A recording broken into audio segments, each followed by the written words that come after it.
విత్తనాలు విత్తటకు గొల్ల ఆవగింద పులిసిన పిండి దాస్తబడిన దానము విలువైన ముత్తమ చేపల వనలు ఇంటి యజమానుడు కనికలేని దాస్తుడు ఇది పోగొట్టుకున్న నాయన తప్పుపైన కుమారుడు తన్ను కుమారుడు ఇద్దరు వ్యక్తులు ఇద్దరు మంది సమవేయుడు మధ్యవాదుడి స్నేహితుడు తలాంతుడు గోవలు మేకలు బుద్ధి లేని ధనవంతుడు కొంచెము కింద దీపం బుద్ధి లేని బుద్ధిగల ఇల్లు కట్టువాడు బుద్ధి లేని బుద్ధిగల నమ్మకమైన దాస్తుడు 10 మంది కన్యకలు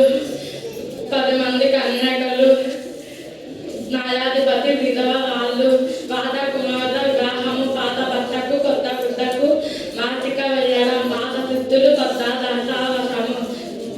అందువచ్చుట్టు సిగ ఉంచుత కనికారం లేని దాస్తుడు ఇద్దరు వస్తువులు మంది సమవేయుడు ధనవంతుడు లాజరు బుద్ధి లేని